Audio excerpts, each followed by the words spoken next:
Yeah, so I hope I'm audible at your end. Yes, sir.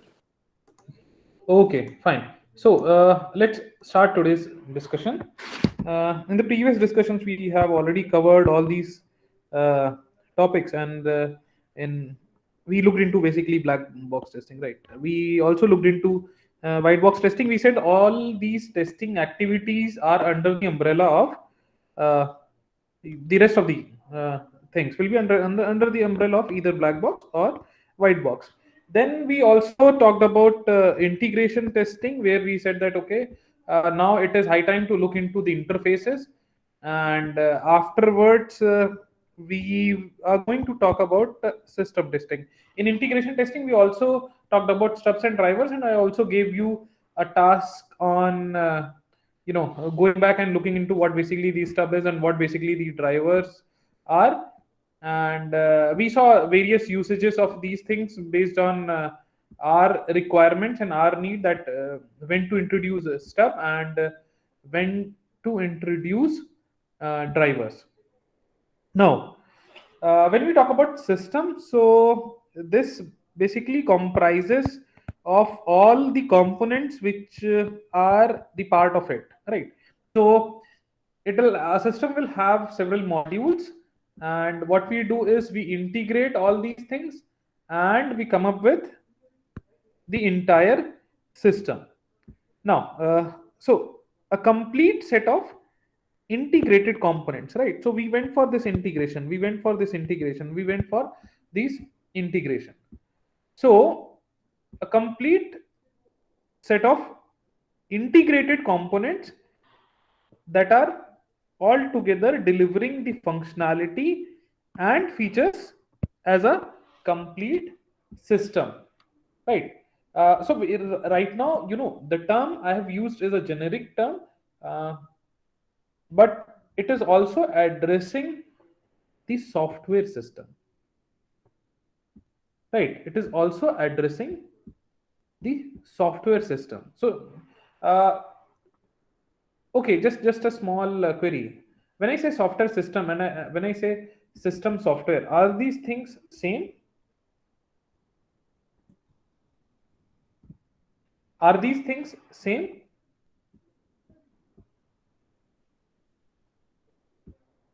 Undoubtedly, no. System software is different and software system is different. Right now, we are talking about systems, and we are addressing software system as a whole. So basically, a software system will be a system of inter-communicating components, right? These components might be communicating in some or the other way, and it will form the part of a computer system. That means a combination of hardware or software, because anyways, most of the softwares which we'll be using and which will be running will be, in some sense, utilizing the hardwares in one or the other way. Now, this is actually a myth that individually tested components will work together, right? So, the possibility is that when we are testing the products individually, then it might work. But once I have integrated it, the chances are that the integrated output might not work properly. Right, that might not work properly. So, because see, individual components C1, C2, C3, this I have tested. Right. Post integration, I am also looking for all the things which are like values which are passed, right? Which are some of the values are received. So those factors are not incorporated when I am testing the components individually. So that's why we need to have this entire system as a whole, right? Software system which is running on this particular device, and that needs to be tested separately. Now, when we talk about system testing, so this system testing can be for a software, or it can be for a hardware, or it can be a software which is running on a hardware platform. right?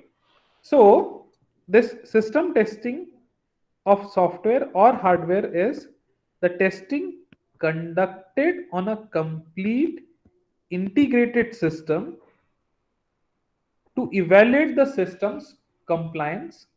That means we need to verify that, okay, whatever the purpose we have, right, the purpose of this particular application, that this application is serving that particular purpose or not. Or in other sense, you can say that just we are verifying that, okay, whether it is working fine or not, right? In other sense, we can say that whether it is working fine or not. Now, system testing fails within the scope of, system testing falls within the scope of black box testing. Any specific reason for this? Any specific reasons for this?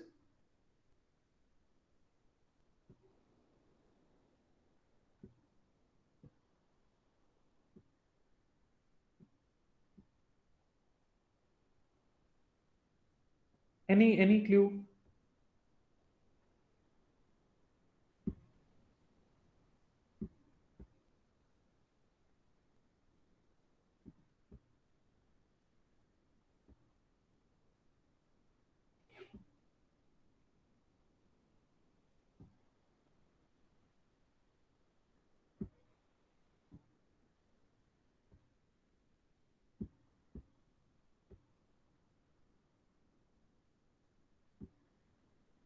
Any idea? So just because it's just required to like test the system's compliance with the specified requirement. So there is no need to get into the code of it. You just have Right. to. Right, very correct. So, what we try to do is we take system as a whole. Once again, I'm not looking into the internals of the system, and that's the reason we only prefer to go ahead with black box testing in this, because the moment we start looking into the internals, so it's like, once again, we are dealing with your same thing, which is your white box testing, which we have already done. In fact, we have tested the component in terms of your white box testing. We have tested the components in terms of black box testing individually for the components. We went for checking the interfaces, and now we are looking for working of this entire application as a whole, right? So we are in the last stage. We are very close to the delivery as well.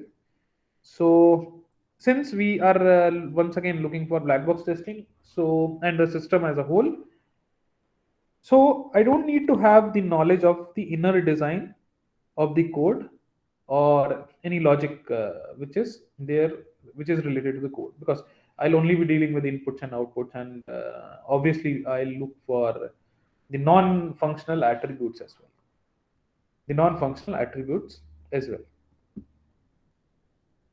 Now, your system testing is the only testing phase which tests both functional and your non-functional aspects of the product, the thing which I was addressing 2 minutes back, that it is dealing with the functional and the non-functional testing both.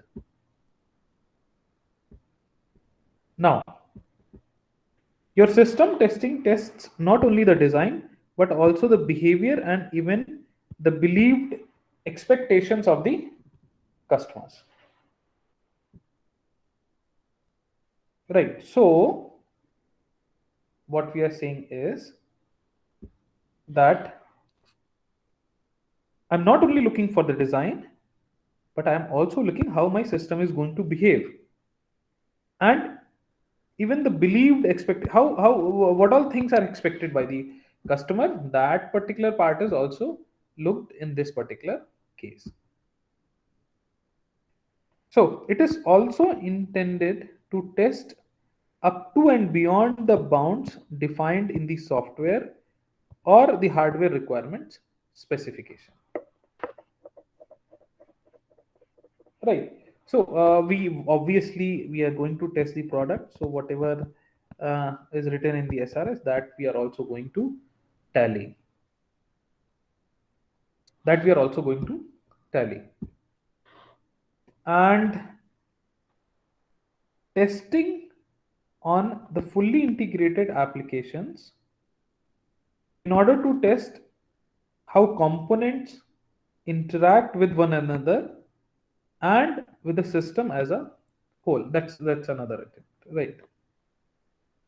So what we do is like we test it on a fully integrated application, and the idea is that in order to test how the components interact with one another with the system as a whole, because system testing I'll be dealing with you know entire systems as a whole, and this is also called as end-to-end scenario testing. This is also called as your end-to-end scenario testing.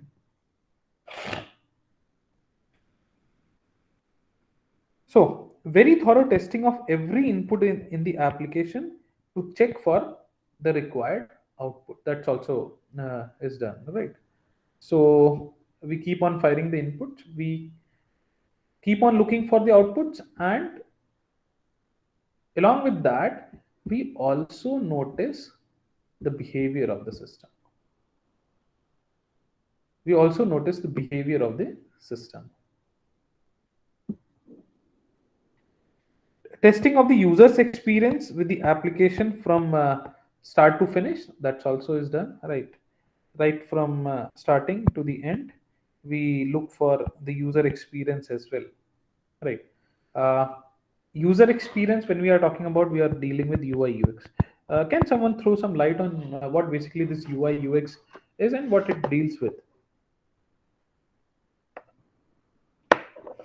What is UI UX testing is also a separate testing, but since we have talked about your user experience, so just wanted to know what idea you have for this UI UX.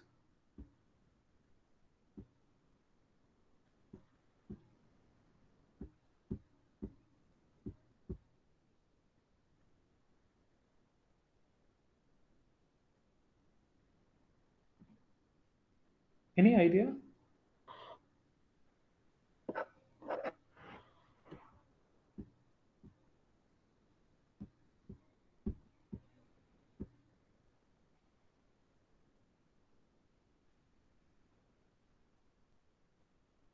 Any idea? Sir, UI UX is the user interface, and so we have to test the user's experience with the UI to know whether he's able to use it correctly. Right. This UI is user interface. UX is your user experience.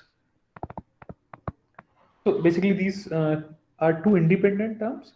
Your UI deals with the interaction between the user and your computer system or the software, or maybe the application which you're dealing with.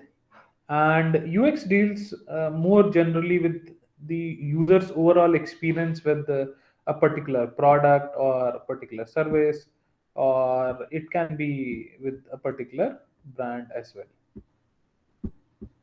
Right, it can be with a particular brand as well.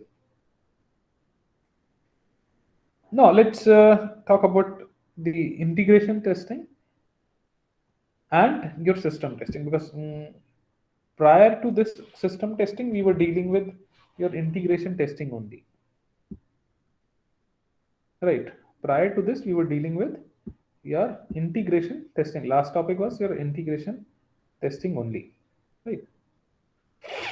So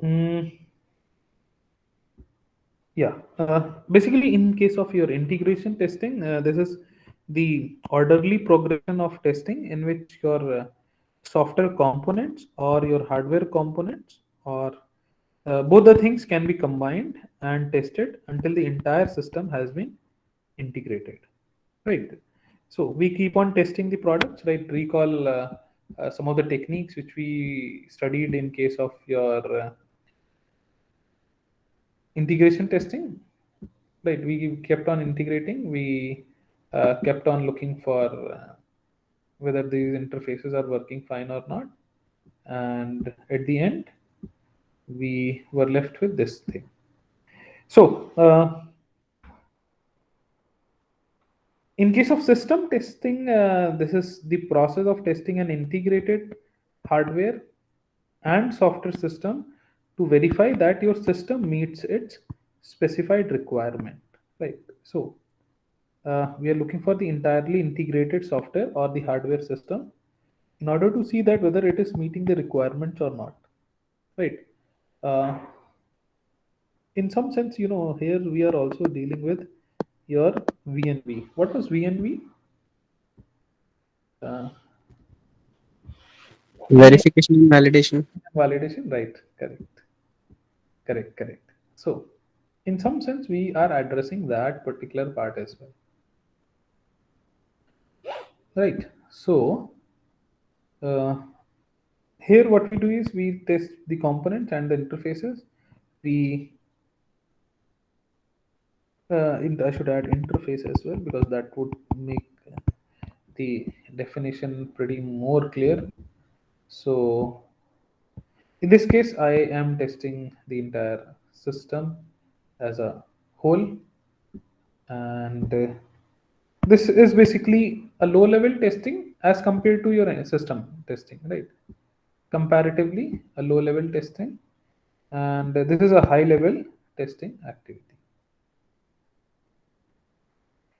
Now, this focuses on testing the interfaces, and yeah, so the point which I thought to add here is already added in this particular slide. So,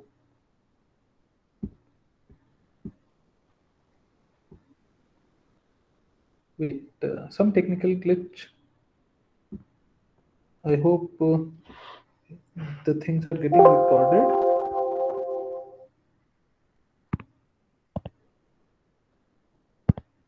Yeah,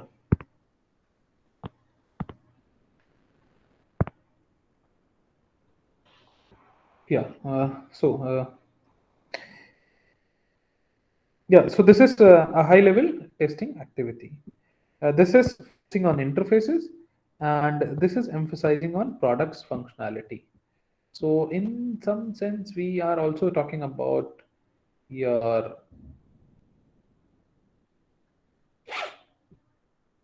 non-functional attributes.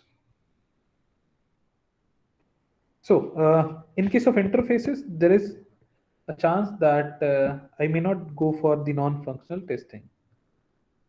Whereas in case of your system testing, non-functional testing is majorly needed.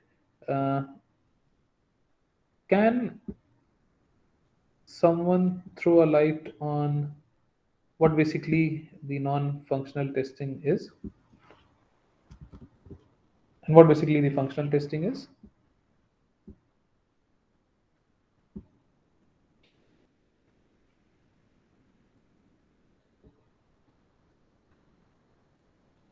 So basically to check the performance and usability.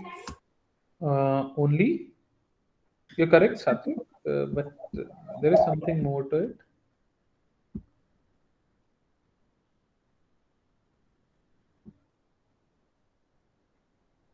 So we can say non-functional aspects, that is the things, reliability, usability, and all these things. Right, right, very correct. So here we are dealing with all those accessibilities, right there. So here we are dealing with your uh, portability, adaptability, modifiability, and correctness, user friendliness. So all those non-functional attributes are tested here.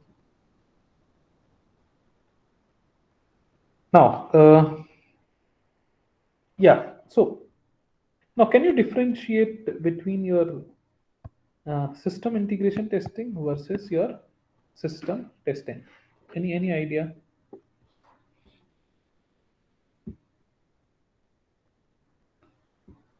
Any idea?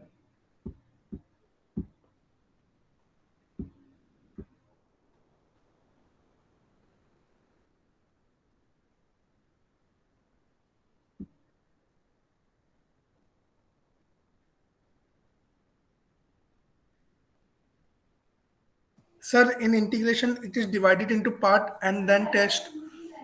And in system testing, as a complete, then it will test. Yeah, system integration is like last step of your integration testing, where what we do is that we integrate it and we look for the interfaces. Here what we are doing is that we are testing the entire product. Interfaces, we assume that we have already tested it in the previous phase.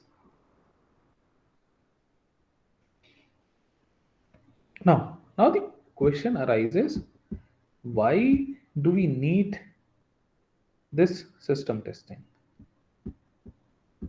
What is the basic need of this system testing? So first of all, this provides the independent perspective in the testing. Once again, what we can do is we can get in touch with a third party vendor for providing us the inputs on this particular thing. That means, because I don't have to supply the codes, right? The entire product can be given from to a third party vendor, and it can be tested for all those non-functional attributes, right? Or for the compliances and whatever is written in your SRS. Now, now then, since the system is entirely ready, now what we can do is that we can get the customer's perspective in testing as well, because the product is ready now. So what we can do is we can simply deal with the up-to-date product, and we can get to know that what kind of expectations my end user has, because the product P is entirely ready, and I'm seeking the inputs from the various stakeholders, or it can be from the users. I can have some real life scenarios as well, and since I can also pass on the product to the a third party vendor, right? So in that case, I can also provide a fresh pair of eyes to discover the defects, right? I can provide a new angle to look into how the product is working, and the since I have like provided a fresh pair of eyes, so this can be something which can discover the defects which were missed earlier by the testing or the entire testing team. So that can be done in this case, and we can test the product's behavior in a holistic, complete, and realistic environment. Right? I can test the product in a holistic, complete, and realistic environment. I can test both your functional and your non-functional aspects of the product, right? That's what we were discussing previously, right? We can go ahead with looking for your identifying the functional issues, and I can look for the non-functional problems associated with, or the non-functional attributes or the quality attributes which are associated with the product. Now, the next is that I can ensure all the requirements are met, and I can ready the product for the acceptance testing. Right. Further, I can say that okay, now the product is up and ready. Now I can look for, or I can ensure that all the requirements are met by the product in this particular case. Now, let's talk about functional and the non-functional testing. So, what we do in this case is that I can check the functionality of the software specification, right? In this, I can check the behavior, or I can look for the quality factors of the software application. In this case, your functional testing results depend upon the products only, In this case, your non-functional testing results depend upon the environment, right? When we say environment, what it means is that we are talking about the platform on which my product has to run, right? Here I'll talk about the platform on which my product has to run.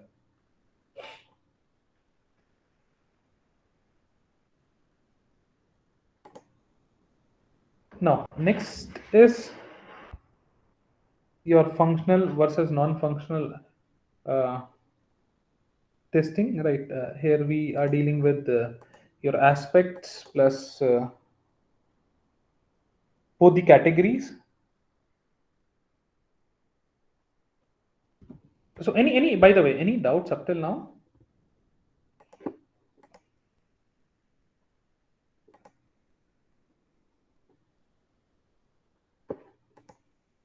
Any doubts up till now?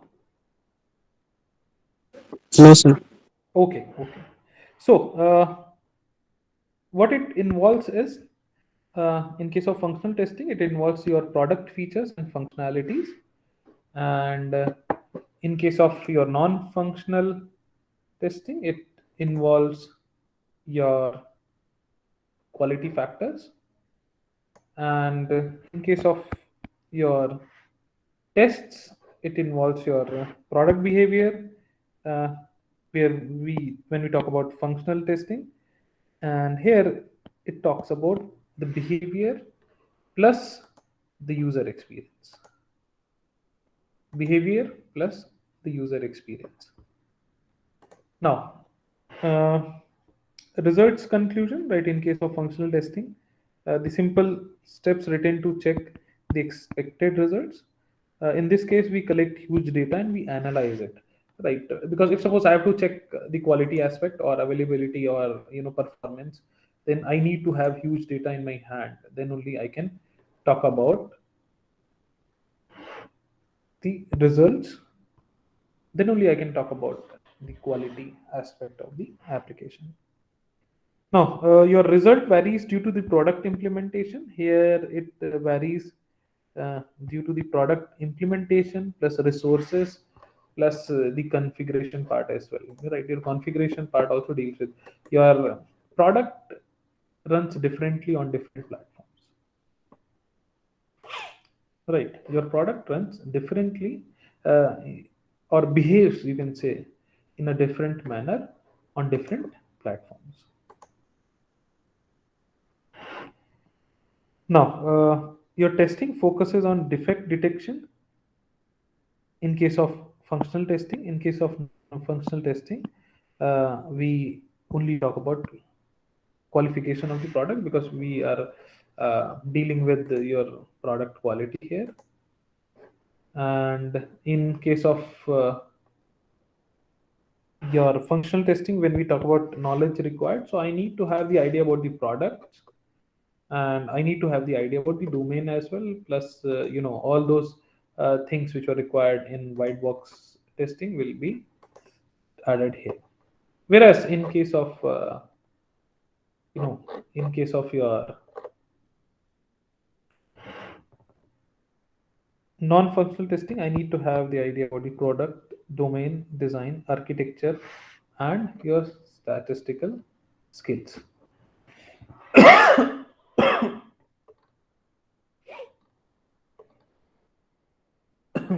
Yeah.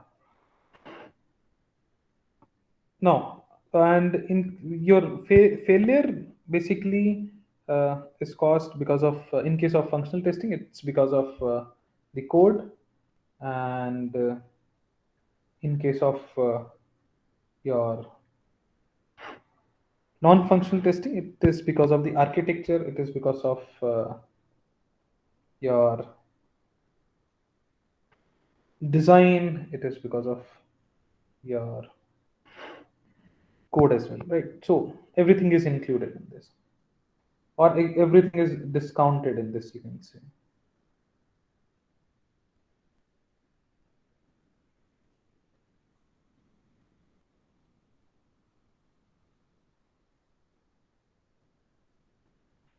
Now, testing phase. So, what we see here is that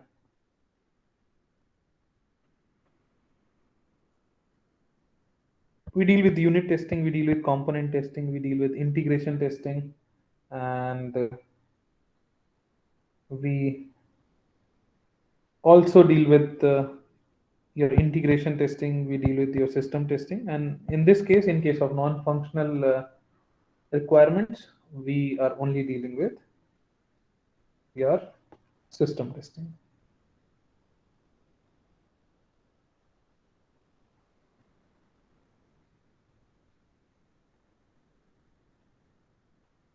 Now, for configuration, what we have is like one time setup for a set of test case is required, and for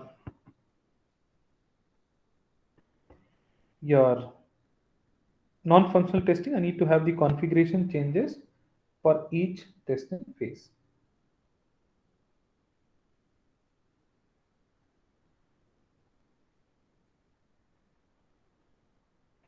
So, your non-functional testing techniques under the system tests are performance testing, your load testing, scalability, reliability, stress testing, interoperability, and your localization testing.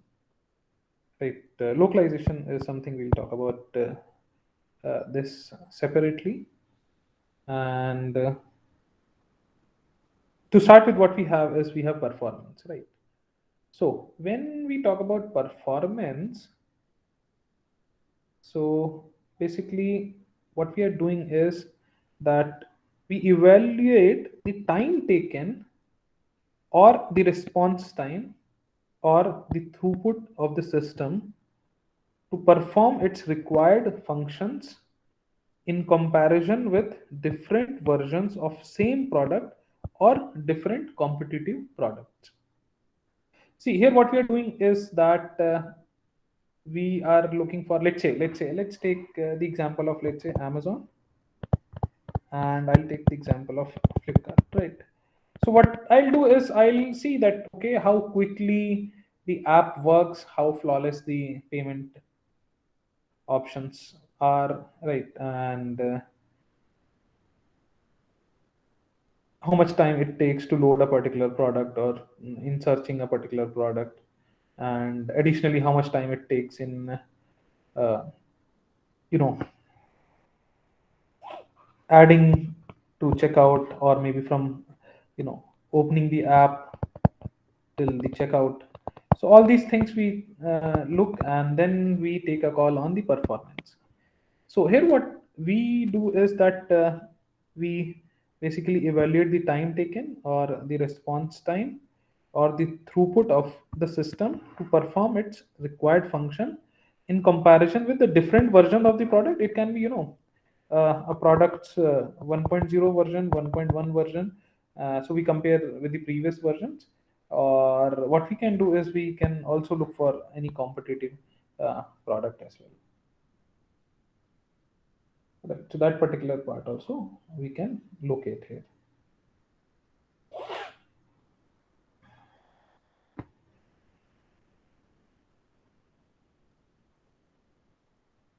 Any doubts on performance?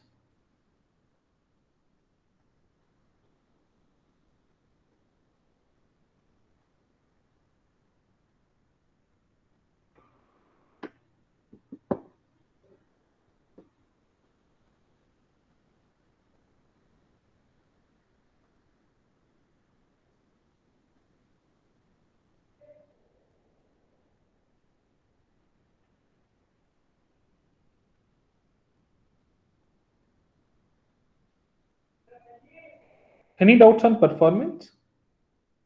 No, sir, it's clear. Okay.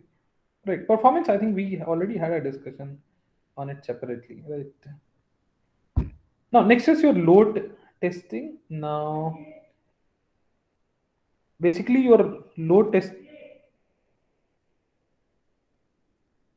I don't know, some people outside the office are making noise.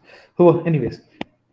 Load testing is performed to determine a system's behavior under both the normal and your anticipated peak load. So, what it is trying to say is that on one side, what we do is that we look for, the normal load condition, and then we look for your anticipated peak load condition.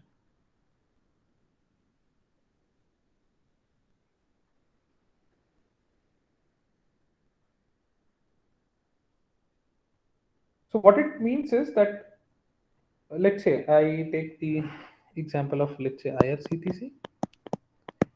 So on one side, I'll look for its performance during the normal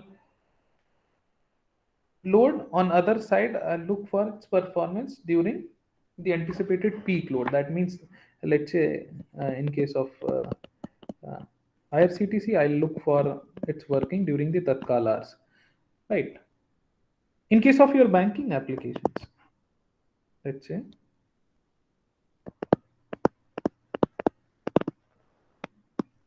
in case of your banking applications, if suppose I have, let's say,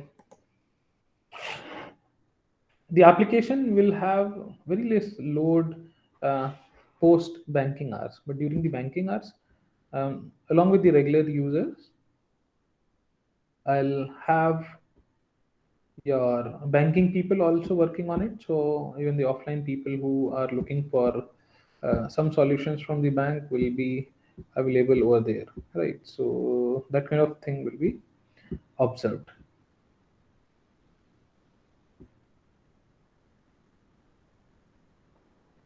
So in case of load testing, basically it will help us to identify the maximum operating capacity of an application, as well as if suppose there are any bottlenecks that can also be determined, and we'll be able to identify that which element is causing this degradation.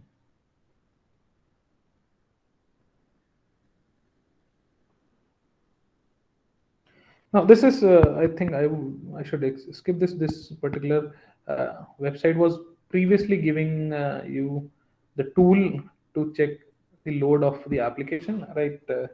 So you can measure the load of the application from this particular web app. But I doubt whether it. Yeah, I have checked right now. It does not exist anymore. Yeah, so coming back to the next testing part, next is your scalability testing, right? So in this, what we do is that we test the software application for measuring its capability to scale up or scale out in terms of any of its non-functional capability. So be it the user load supported, or the number of transactions, or the data volume. Right. So when we talk about scalability, so we say that, okay, to what extent the application can scale up, or to what extent my application can scale down. That particular part is tested in this particular testing strategy. So here, what basically we try to do is that. So let's talk about performance, right? How it is measured. So on one thing, if suppose I'm talking about performance, I'm all talking about performance of our, let's say, web app. Then that at what speed it is responding, right? Or at what speed it is replying back with the requests. So this thing is happening along with this number of simultaneous users, which are there on the website, right? If suppose I'm taking or I'm measuring the quality aspect of two websites, w1 and w2. On this website I have, let's say, only one user. On this website I have 10,000 simultaneous users. and then I'm checking for the performance, then that would not be a fair thing. That would not be a fair thing. That's why, we say that it should be done in a way that the simultaneous users should also be equal, right? Then our measurement will make some sense, or else it hardly, uh, it hardly gives any idea about the overall performance data related to your applications.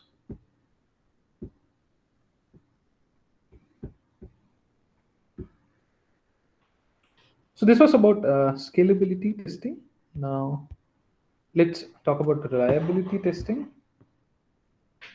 So in case of your reliability testing, what we do is we evaluate the ability of the system uh, or an independent component of the system to perform its required functions repeatedly for a specified period of time. Right, for a specified period of time, I am able to evaluate the ability of the system to perform its required system functions. So basically, this gives you a measure of that how much reliable my application is. Right, reliability. That means I know if I have executed a task, so I know it will be uh, completed by the application. Or if suppose I'm dealing with ATM machine application, so I know either it will complete the task fully or it will abort the entire task. That kind of confidence I need to have from the application which I am using. So this was about reliability testing. By the way, any doubts up till now?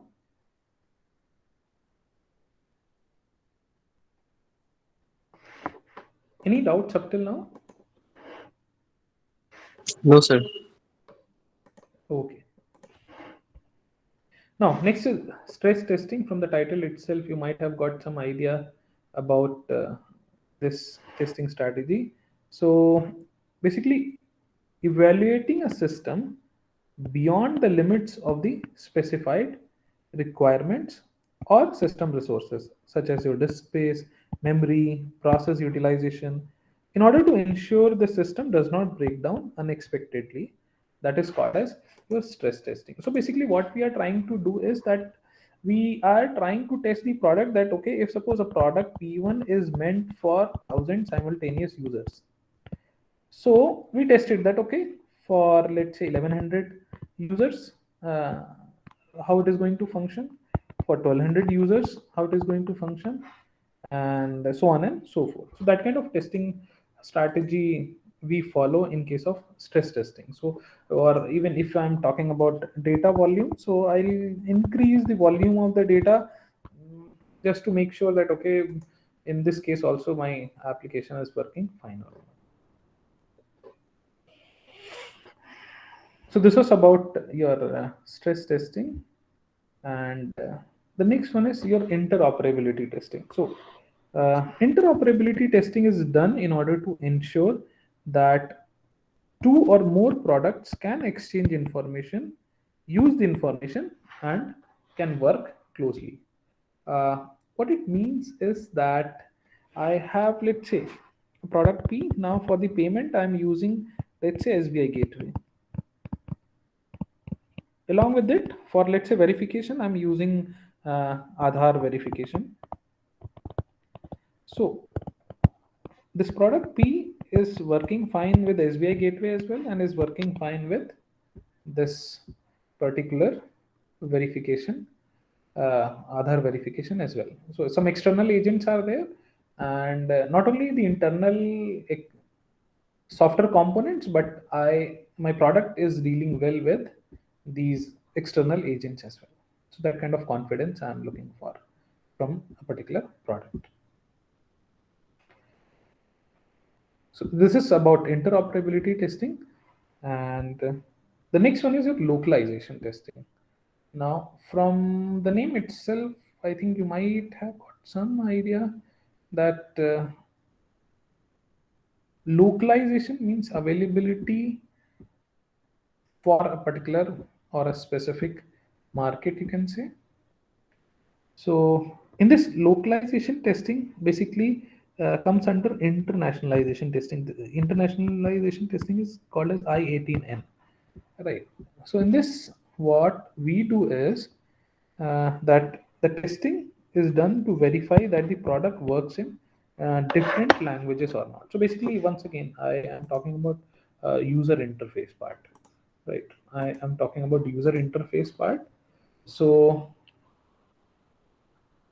in this scenario, what I expect is that my product should work fine in the sense, uh, I would say that for every user in the sense, every user of a specified target language, my product works fine. That kind of thing I am expecting from the application. Right, that kind of thing I'm expecting from this application.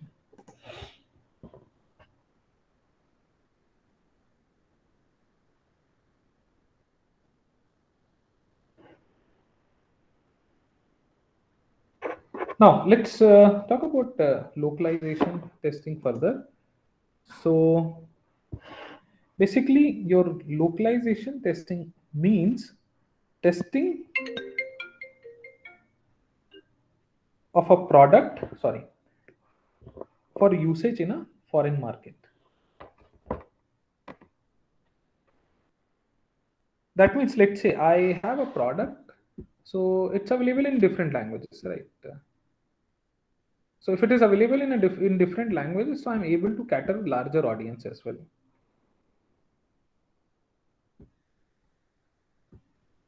Right. Let's say if I have a product, let's say I have a Windows, or maybe Windows is like right now I'm dealing with the entire operating system. So if I have a product uh, which is also available in, let's say, along with the English, it's also available in Hindi language. Obviously, there will be the user acceptance will be higher. My target reach will be on a higher side, right? My target audience will also be on a higher side. So because of all these facts, what we do is that we try to come up with the product in different languages, and in order to ensure that the product which we have come up with works fine in all the languages, we go ahead with localization testing.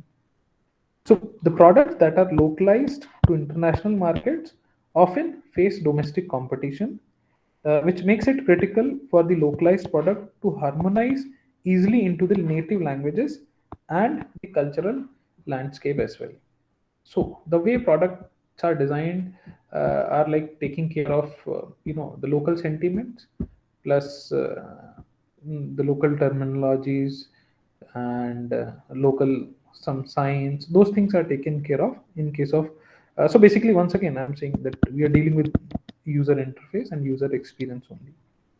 So your localization basically, verifies how well the build has been translated into a target language. And if the localized product contains high quality native language translation and retain the functionality of the product, if the localized product reflects various cultural conventions of the target languages, so these parts are carefully addressed in the localization testing part. So we are verifying that okay, it is solving that particular purpose or not. It is providing those details and a local touch to my end users or not. These things are addressed in this particular testing. So your localization testing will include the GUI translation And when we say GUI, we are dealing with graphical user interface, and along with it, we verify adaptation of the interface elements. We check the user guide with whether it is correct or not. We That means correct in the sense I am talking about the language, and whether the help guide which is added is working fine or not, and various other auxiliary documentation translations we look for. So all these things we notice, and then we take a call on it. Correct justification and interface element accommodation, and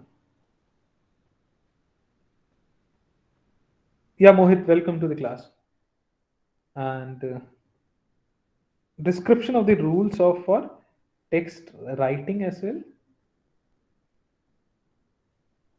So localization services ranges like translation, which is done by your professional translators, editing and proofreading, which is done by your experienced tech writers or the editors, and content creation. Obviously, content will be created in one language and then translated into various other languages, keeping in once again mind the local touch, right? Idea of giving the local touch. So your professional subject matter experts for multiple multilingual applications, so web publishing or marketing tools will be used. Corporate communication, so experts in internal and external communication tools will be used. Cultural consulting, so project managers with knowledge, experience, and expertise to help with strategic planning. And for globalization solution, we'll share with you about the communication challenges as well. And software and web localization, so available languages and technical resources to customers' specific localization needs. For professional communicators, the kind of skills and responsibilities which I need are like guide and communicate with the customer throughout the translation process. And for the project manager needs to help the customers with effective delivery of target message, manage the entire localization process. And for full scope resource for localization, what we have is we need to have experts in translation, multilingual publishing, website localization, and multimedia services. Then we have like professional language experts. So we'll have a group of specialists who are independent translators, writers, editors, publishers, and translators. Content writers. Many times you see vacancies in various companies where they are looking for content writers, right? So that's a place where people look for your language experts. And then we have like subject matter experts, where I need to have specialists in the target subject matter expert terminology. And then up to date technical resources, where what I'm looking for is like full translation technical support expert in the creation, localization, and translation and publishing of applications as well. So these kind of things I'm looking for.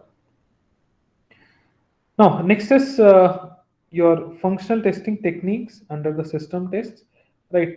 For this, let's take a pause and clarify some doubts, and then we'll have a discussion on it. So, doubts up till now?